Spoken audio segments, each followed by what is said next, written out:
Good morning, folks. It's nice to be here. So thanks for that lovely introduction. So if the word is the answer, what is the question? That's the question I hope to answer over the next 14 minutes or so. And I want to apologize in advance because some of the things I say to you may be obvious.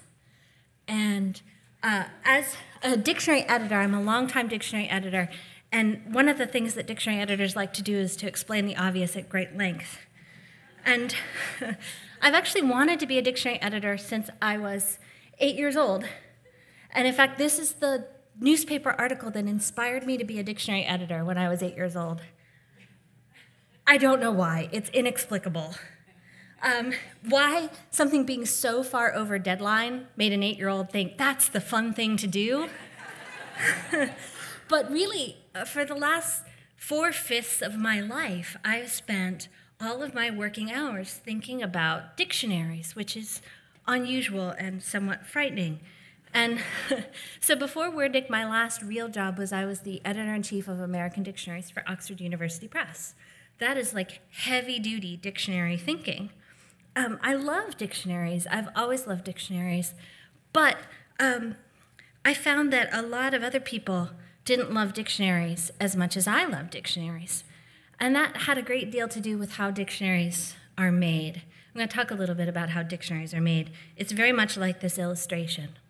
When I was first asked to come here and talk, I had actually not heard of design thinking before. And I had this little moment, like that character in Molière who finds out he's been speaking prose all his life. And what I realized is that all dictionary editors should be design thinkers, but not all people who make reference materials are. And in fact, this guy, who was the first real dictionary editor, this is James Murray, who is the editor-in-chief of the Oxford English Dictionary. He was a Victorian. Victorians were not big design thinkers. So how dictionaries are made traditionally is that the lexicographer, who may or may not wear that funny hat, looks at lots and lots of examples of words in context and then condenses all of those examples into the tightest, most compact, least room for argument definition that he or she can. It is not a process that scales very well. And that's the end result. So if you think of the dictionary as the product, then that's a pretty decent product, right? It's pretty compact. It does what it says on the tin. But really, the dictionary isn't the product. The words inside are the product. We're trying to deliver the words people need to them at the moment when they need them in a format that they can use. And as that, it doesn't do very well at all. And so, in all these years of thinking about dictionaries, I'm also a really big geek. Oh, sorry, I need the geek button that's been going around. I'm a really big geek, and one of the things that geeks do is they love the internet. So here I was thinking about dictionaries all day long, every day, and in my spare time, playing around on the internet. And I was like, wow, these are two great tastes that would taste great together. But when I saw the two together, they didn't really add up to awesome, right? These two awesome things that I love, dictionaries and the internet, together they were not as awesome as they could be. I was trying to figure out the reason for that. And the reason for that, I thought, and this is where design thinking starts to come in, the internet and the dictionary, neither one of them together were really thinking about people. What were people trying to do with the words that we were trying to deliver to them? All the dictionaries that I saw online were just print dictionaries pretty much projected on a screen. So, and the reason that I knew that people weren't enjoying the dictionary is that if I had a nickel for every time somebody apologized to me for not using the dictionary, I would not be making dictionaries anymore. I would be doing something with all those nickels, probably building a big castle. But people apologized to me all the time for not using what I made because they felt this sense of obligation, like they knew they were supposed to use a dictionary. They knew that they would be better people, they thought, if they used a dictionary, but they didn't want to do it, and I couldn't figure out why. But normal people don't look up because their desire to know a word and the chance that it's actually in the dictionary that they're using is so far apart. Because dictionaries as a print product were so small that all the words that people wanted to have couldn't be kept inside the two covers. And in fact, there were even more problems with people's desire around words. If the word that they were trying to find as the answer wasn't being presented to them. So if you think of the green stuff as the words that people know and use, and they never need to look up, nor should they look them up. The blue are the words that they don't know and they don't use. The gray are the words that you know and you never use, like I use the word obstreperous all the time. Who in here uses the word obstreperous? Yeah, but you know that word, right? You just don't use it. It doesn't come up, hopefully. But the red part is the part that's really, really interesting. The words that people don't know and use anyway. Those are the unknown unknowns, right? I don't know that I don't know this word, but I just blithely go about my way using it all the time. So people don't look things up because either they think they know them and they don't care, they know they don't know them, but the experience of using the dictionary has proved so awkward and inconvenient and off-putting that they don't do it, or they don't know that they should look it up in the first place. So how do we mind this gap between what people want to know and what dictionary editors have been answering for them, and what people don't know they want to know, and how can we present it to them better? So we thought, okay, well, what's the simplest thing that people want to do? People want to read, and they want to understand what they read. They want to write, and they want to make sense when they write. And they want to make connections between what they know among the things they know. So we thought, okay, well, just the dumbest thing that we can do is just add more. There's an opportunity to just have more, because that was the opportunity of the internet that traditional dictionaries weren't grabbing with both hands. They just took the words they already had in the print book and put them online, but they didn't think, oh, well, the internet's infinite. We have all this space. We can do whatever we want. So this is what we did. So their traditional single-volume dictionary probably has about 400,000 words, counted generously. The Department of Defense regulates how you count the number of entries in a dictionary, and if you're interested in reading the long mimeographed paper that I have on this subject for the Department of Defense, the Army buys dictionaries. That's the only reason I know.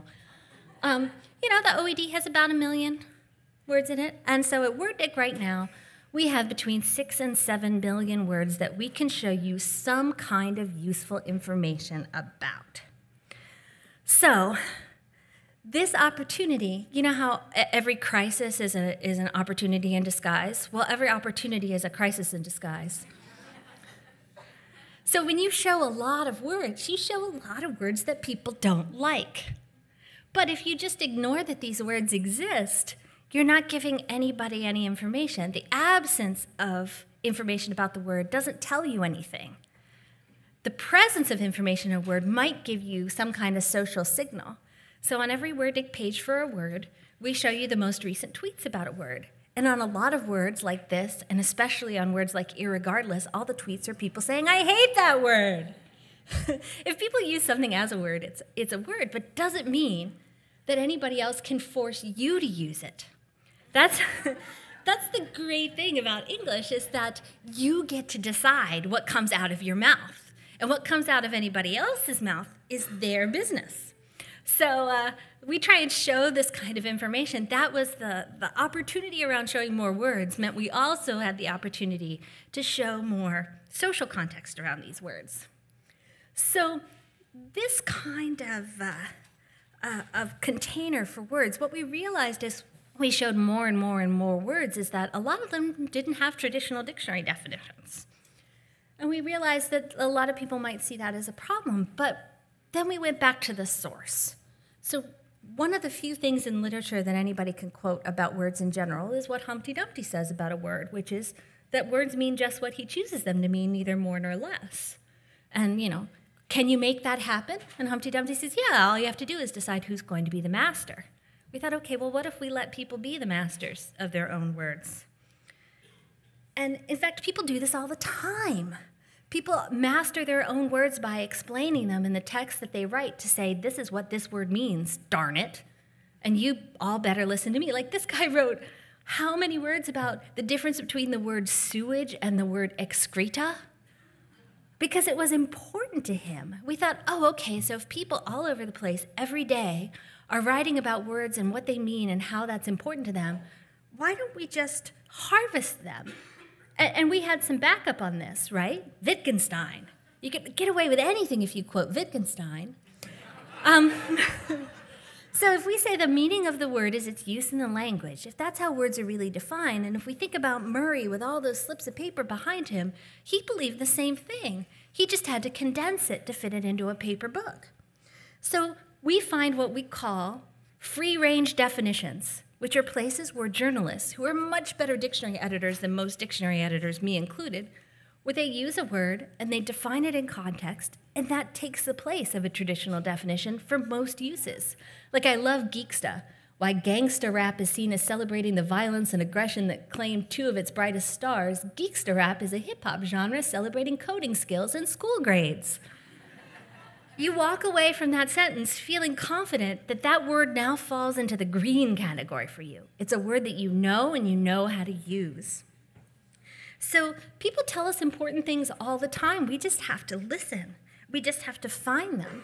So with the read, write, make model, we have to look for the people who are reading and writing and making their own contexts and make it possible for them to share that with everybody else who's interested in those words. And the interesting thing about making is that it's really part of the internet. The reason that all those boxes are connected is because the internet is about making connections. So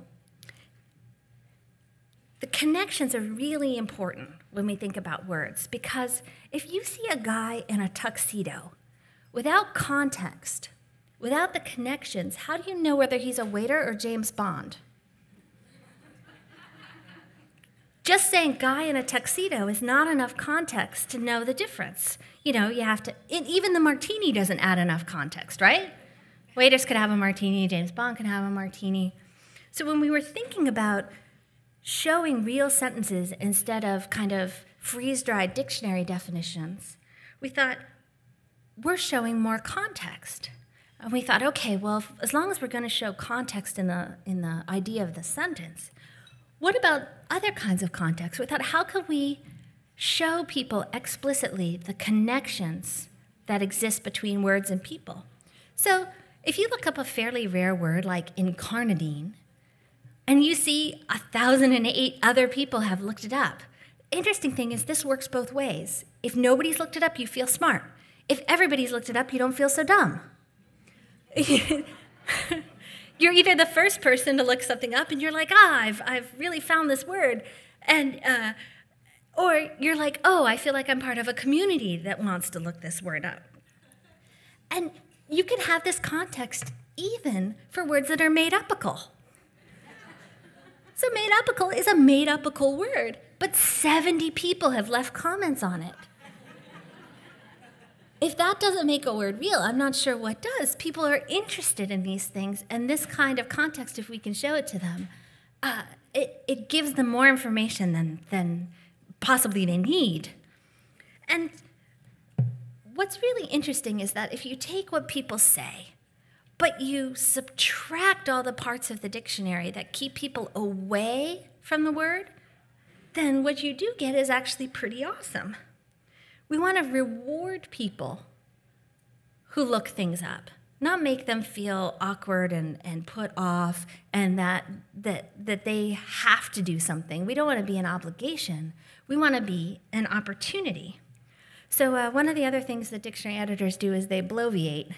So I have bloviated just long enough, but here you get an idea of what all this looks like put together on wordnet.com, and I'm happy to answer questions.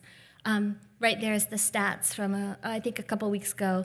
Billions of words, 500,000 example sentences, more than 6 million unique words, 200,000 comments, 129,000 tags, 70-some thousand pronunciations, favorites, words in lists, and then the number of word dicts. I do want to give a shout out to Creative Commons and to thank all the lovely folks on Flickr who let me subvert and take their own images for my nefarious dictionary purposes. So thank you very much.